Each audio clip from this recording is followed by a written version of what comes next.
ఈరోజు రేపు రష్యా అధ్యక్షుడు పుతిన్ నార్త్ కొరియా పర్యటనకు వెళ్ళనున్నారు. 24 సంవత్సరాల తర్వాత, అంటే 2000 సంవత్సరం జూలై మాసం తర్వాత నార్త్ కొరియాకు పుతిన్ అడుగు పెట్టడం ఇదే తొలిసారి. ఇది ప్రపంచానికే ఒక పెద్ద వార్త అన్నమాట. అసలు నార్త్ కొరియా రష్యా సంబంధం గురించే చాలామంది చర్చించుకుంటున్నారు.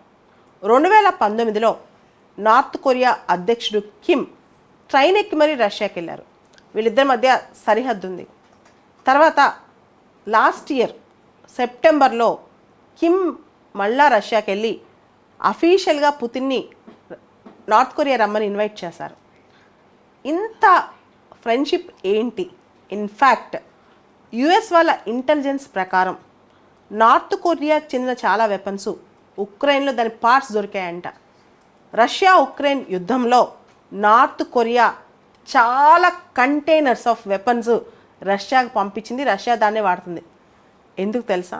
నార్త్ కొరియా రష్యా ఎప్పటి నుంచో మిత్రదేశాలు. ఇన్ఫ్యాక్ట్ ప్రపంచంలో ఒక ఐడియాలజీ అనేది మనకు కనిపిస్తుంది. ఐడియాలజికల్ డివిజన్ కూడా మనకు కనిపిస్తుంది. నార్త్ కొరియా రష్యా విషయంలో మనం ప్రత్యేకంగా గమనిస్తే ఎప్పటి నుంచో వీళ్ళు స్నేహితులు. కోల్డ్ వార్ టైంలో కూడా చాలా సపోర్టివ్గా, ఇన్ఫ్యాక్ట్ కొరియన్ యుద్ధంలో నార్త్ కొరియాకి బాగా సపోర్ట్ చేసింది సోవియట్ రష్యా అప్పట్లో. ఈ నార్త్ కొరియాకి అప్పట్లో వెపన్స్ కూడా సోవియట్ రష్యా ఇచ్చిందనమాట. అప్పటి నుంచి కూడా చాలా వెపన్స్ నార్త్ కొరియాలో ఉన్నాయి. ఇప్పుడు నార్త్ కొరియాకి ఎకనమిక్ అసిస్టెన్స్ కావాలి, కొత్త మిలిటరీ టెక్నాలజీ కావాలి. దానికి ఎక్స్చేంజ్గా, దానికి బదులుగా నార్త్ కొరియా చాలా వెపన్స్ రష్యాకి పంపించిందంట.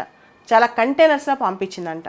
దీంతో పాటు పుతిన్ ఈ 2 రోజుల్లో నార్త్ కొరియాతో ఒక పార్ట్నర్షిప్ అగ్రిమెంట్ సైన్ చేసుకోనున్నారని చెప్పి పుతిన్ యొక్క ఫారెన్ పాలసీ అడ్వైజర్ చెప్పారనమాట.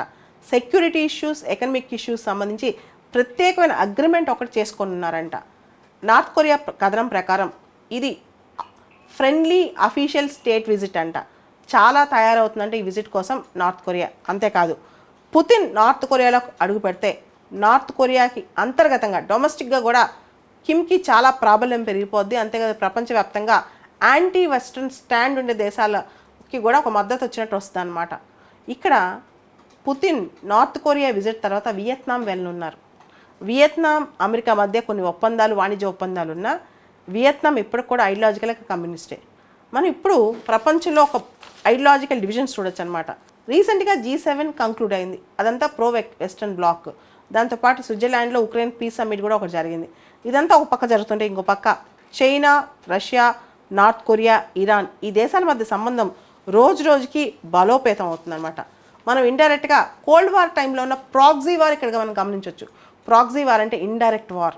సౌత్ కొరియా కష్టం వస్తే అమెరికా, నార్త్ కొరియా కష్టం వస్తే రష్యా ముందుంటాయి. దాంతోపాటు చైనా, రష్యా, నార్త్ కొరియా, ఇప్పుడు ఇరాన్ కూడా వచ్చి చేరింది వాళ్ళ జాబితాలో. ఇవన్నీ ఒక గ్రూప్గా తయారవుతున్నాయి అన్నమాట. రీసెంట్గా ఇరాన్, రష్యా మధ్య వీసా ఫ్రీ ట్రావెల్ గురించి ఒక అగ్రిమెంట్ కుదిరింది. దాంతోపాటు డాలర్కి ఆపోజిట్గా డాలర్ని పక్కన పెడుతూ ఆల్టర్నేటివ్ సిస్టమ్స్ కూడా వీళ్ళు తయారు చేసుకుంటున్నారనమాట. ఇంకా డాలర్ పేమెంట్స్ కూడా వీళ్ళు వ్యతిరేకిస్తున్నారనమాట. దాంతోపాటు మనం మండలా తిరిగి చూసాం. Enemies a friend. బేసికల్గా నార్త్ కొరియా, రష్యా వీళ్ళందరూ ఎప్పటి నుంచో ఫ్రెండ్స్. కానీ వీళ్ళందరికీ కామన్ ఎనిమీ వెస్ట్రన్ కంట్రీస్, ముఖ్యంగా అమెరికా. కాబట్టి ఆటోమేటిక్గా ఎనిమీస్ ఎ ఫ్రెండ్ అనమాట.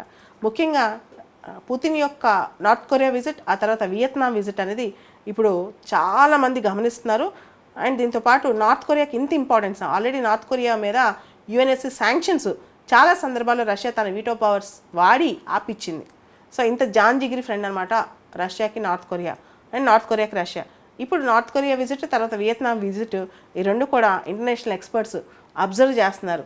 ఈ తరుణంలో మనం గమనిస్తే ఉక్రెయిన్ యుద్ధ సమయంలో చిన్న పిల్లలు, ఉక్రెయిన్లో ఉన్న పిల్లలకు సంబంధించిన చైల్డ్ రైట్స్ అబ్యూజ్, వాళ్ళని తీసుకెళ్ళి రష్యాకి తీసుకెళ్ళిపోవటం, ఉక్రెయిన్ పిల్లలు మళ్ళీ తిరిగి పంపించకపోవడం, వీటన్నిటి మీద పుతిన్ మీద అరెస్ట్ వారెంట్ కూడా ఉంది. ఇలాంటి సందర్భంలో ఈ విజిట్ అనేది ప్రత్యేకత సంతరించుకుంది. 1961లో నార్త్ కొరియాకి రష్యాకి మధ్య ఒక బలమైన ఒప్పందం ఉంది. కోల్డ్ వార్ ఎండ్ అవుతుందో ఆ ఒప్పందం కూడా ఎండ్ అయిపోయింది. కానీ ఇప్పుడు మళ్ళీ పుతిన్ ఈ 2 రోజుల్లో ఒక కొత్త ఒప్పందం చేసుకోబోతున్నాడు, పార్ట్నర్షిప్ అగ్రిమెంట్ నార్త్ కొరియాతో. సో ఆ పాత అగ్రిమెంట్కే కొత్త రూపాన్ని కూడా చాలామంది దీనికి సంబంధించి అంటున్నారు.